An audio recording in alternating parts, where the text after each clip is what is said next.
మంచిగా కరెక్ట్ లెక్క పెట్టుకోరి. ఒక్క ఓటుకు 40,000 రూపాయలు ఆల్రెడీ సంచులు వచ్చినాయి. పంచుతారు, రేపే వస్తారు. ఇక అయితే ముందు వస్తే మీరు కూడా అబ్బో 40,000కి ఒక్క రూపాయి తక్కువ ఓటేకూరి. అయినా పైసలు తీసుకొని ఓట్లేస్తారా అక్క? మీరు వేస్తారా? 40,000 పక్క తీసుకోవద్దనద్దు. పైసలు మనే. మోడీ గారి పైసలు మొత్తం నాశనం చేసి తీసుకుంటారు. అందుకే రాజగోపాల్ రాజీనామా చేసాడు. పైసలు మనయే. హుజరాబాద్ గిట్టే ఓటుకు 30,000 ఇచ్చినాక 20,000 ఇచ్చారు. హుజరాబాద్ దుబ్బాకల్లేమో ఓటుకు 10,000 ఇచ్చారు. హైదరాబాద్ లో ఓటుకు 5,000 రూపాయలు ఇచ్చారు. కేసీఆర్ అని కూడా బిడ్డ పేదోళ్ళట. నేను కూడా పేదోళ్ళక. పేదోళ్ళ పార్టీ బీజేపీ. మోడీ గారు పేదోడే. అని పేదోళ్ళ పార్టీ. పేదోళ్ళు పైసలు వాడేస్తే ఓట్లు వేస్తారని కేసీఆర్ అనుకుంటున్నాడు. హుజరాబాద్ గిట్నే వాగిను మురిగిరు బాగా మంది. పేదోళ్ళందరూ చెప్పిన పైసలు పక్కా తీసుకోండి. కానీ టీఆర్ఎస్ పార్టీకి ఓటేస్తే దేశం మొత్తం ఏమనుకుంటారు?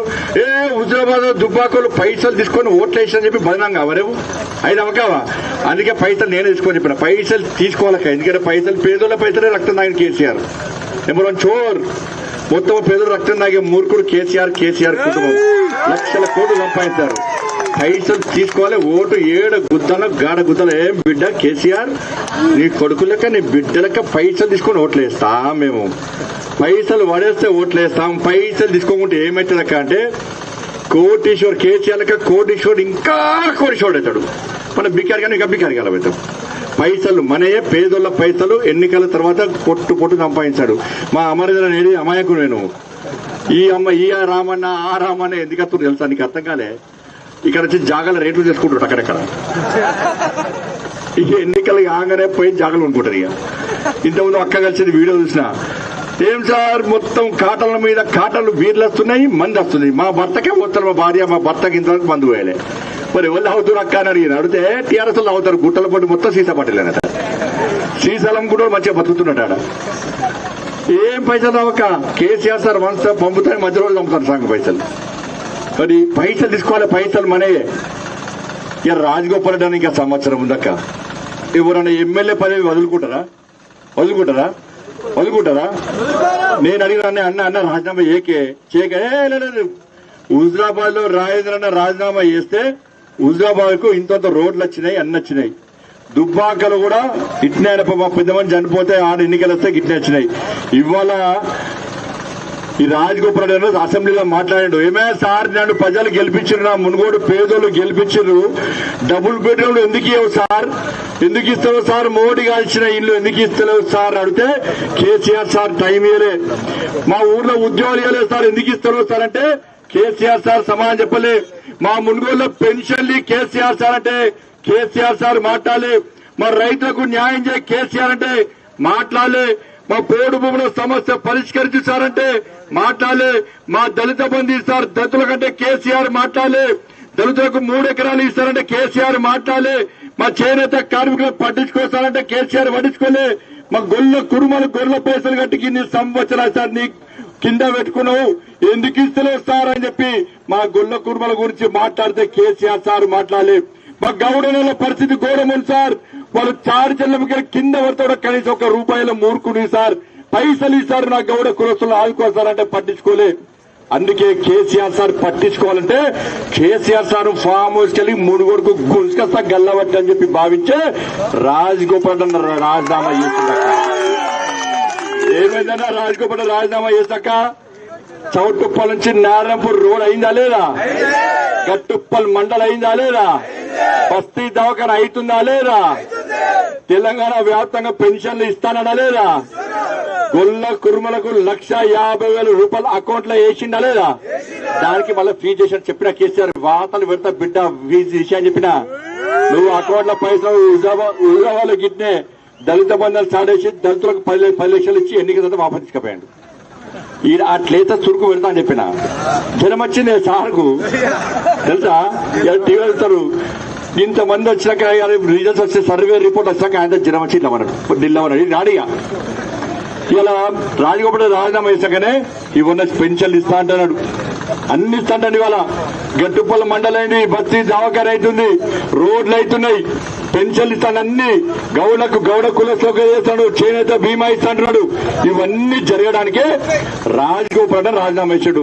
మరి మీకోసం రాజీనామా చేస్తే మీకు ఇవన్నీ వచ్చినప్పుడు మళ్ళా రాజగోపాల్ ఎమ్మెల్యే సీటు మళ్ళీ ఆయనకి ఇవ్వాలా లేదా? మనం ఇద్దామా లేదా?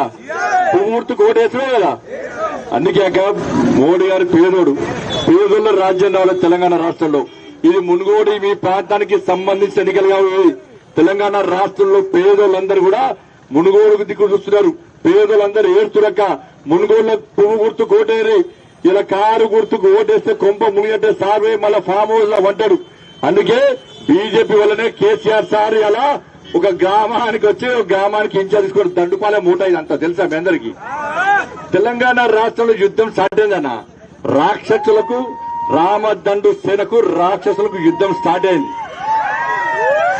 ఏదో దండుపాలెం బ్యాచ్ దొంగల బ్యాచ్ అంట. అవునన్నా, సిద్దిపేటల ఆడోళ్ళ మెడలకెళ్లి గొలుసులు ఎత్తుకొచ్చిన నాయకుడు మూట ఇది దండుపాలెం బ్యాచ్. ఇది వీడికొచ్చి మందు తాగుతారు, డాన్సులు చేస్తారు, పత్తాలు ఆడుతారు తప్ప ఎవరిని కలుస్తలేరు, ఎవరిని ఓట్లు ఆడుతారు. ఓట్లు వేయడానికి సిద్ధంగా లేరు ప్రజలు. భారతీయ జనతా పార్టీకి ఓటు వేస్తున్నారు కాబట్టి. అందుకే అన్న ఎండ ఛాన్స్ తప్ప ఎండ కూర్చుంది అందరికి. ఒకటే విజ్ఞప్తి అక్క, కేసీఆర్ సార్ అహంకారం దెబ్బతినాలంటే కేసీఆర్ బిడ్డ కేసీఆర్ కొడుకు లక్షల కోట్లు సంపాదించుకుంటారు కదా. ఎన్నికల్లో మీరు అందరూ ఓట్లేసి టీఆర్ఎస్ పార్టీ గతంలో ఓటేశారు, కానీ ఏం చేయలే. అందుకే ఏం చేయలే కాబట్టి ఇంకొకసారి బిడ్డ పేదల జోలికెత్తే గిట్టే సమాధానం చెప్తామని చెప్పి ఈసారి కూడా పూర్తి కోటేయండి.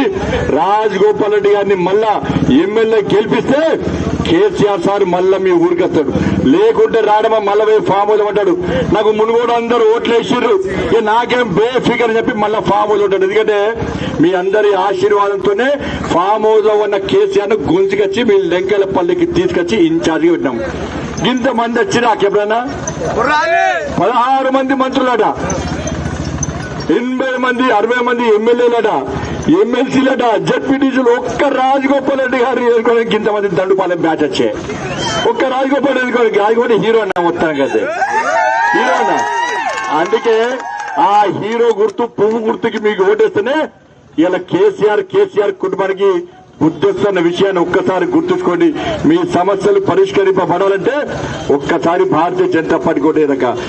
మోడీ గారు ఇచ్చినాక 1,40,000 ఇల్లు ఇచ్చినాక మోడీ సార్ ఇల్లు ఇస్తే కేసీఆర్ మీ 2 గ్రామాలకు ఎంతమందికి డబుల్ బెడ్రూమ్ ఇచ్చారో ఒక్కసారి ఆలోచించండి. ఇవాళ డబుల్ బెడ్రూమ్లు ఎవరికి రాలేదు, వాళ్ళందరూ పువ్వు గుర్తు కోటేస్తేనే కేసీఆర్ కు దిమ్మ మైండ్ బ్లాక్ అవుతుంది. ఇక్కడ తమ్ముళ్ళకి ఎంతమందికి గవర్నమెంట్ ఉద్యోగాలు వచ్చినాయో ఒక్కసారి ఆలోచించండి. గవర్నమెంట్ ఉద్యోగాలు రాని వాళ్ళందరూ కూడా ఇలా భారతీయ జనతా పార్టీ కోటేయండి. ఎంతమంది దళిత బంధుకి వచ్చిందో అర్థం చేసుకోండి. దళిత బంధు రాని వాళ్ళందరూ కూడా బీజేపీ కోటేయండి. రైతు బంధు రాని వాళ్ళు కౌలు రైతులు కూడా భారతీయ జనతా పార్టీ కోటేయండి. ఇవాళ అనేక సమస్యల కోసం భారతీయ జనతా పార్టీ మీకోసం పోరాటం చేస్తుంది కాబట్టి, మీకోసం ఉద్యమిస్తుంది కాబట్టి, మీ నరేంద్ర మోడీ పేదోడు కాబట్టి పేదల గురించి ఆలోచిస్తుంది కాబట్టి ఒక్కసారి పువ్వు గుర్తు కోటేయండి. ఈ కేసీఆర్ కు గుణపాఠం చెప్పాల్సిందిగా మీ అందరికీ విజ్ఞప్తి చేస్తూ వస్తారు. మాటలు చెప్తారు, మళ్ళా అది చెప్తారు. ఏది నమ్మకండి, ఎన్నికలప్పుడు మాత్రమే టీఆర్ఎస్ వస్తారు. వర్షం పడితే ఉసిర్లు వచ్చినట్టు ఎన్నికలప్పుడు మాత్రమే టీఆర్ఎస్ వస్తారు. ఎన్నికలు అయిపోయినాక మళ్ళా దోచుకుంటారు. ఈడ మొత్తం జాగాలు కబ్జా చేసినాక మా ఊళ్ళకు మాత్రం ఎవరైనా ఇల్లు ఇస్తే బెదిరిస్తారు. పాపం మా కార్యకర్తలు అన్నాయి, ఇల్లు కిరాయి ఇస్తలేరు, మాకు ఏం ఇస్తలేరు, ఫంక్షన్ హాలు కిరాయి అని ఇస్తలేరు, మాకు భోజనాలు పెట్టనిస్తలేరు, చెట్ల కింద కూడా మా కార్యకర్తలు ఉండనిస్తలేక, తిండి లేక మా కార్యకర్తలు మీ దగ్గరకు వస్తున్నారు. తిండి లేక, తిప్పలు లేక, ఇలా ఉండడానికి ఇల్లు లేక మీకోసం కార్యకర్తలు మనం ఓట్లు అడగడానికి మీకోసం వస్తున్నాం.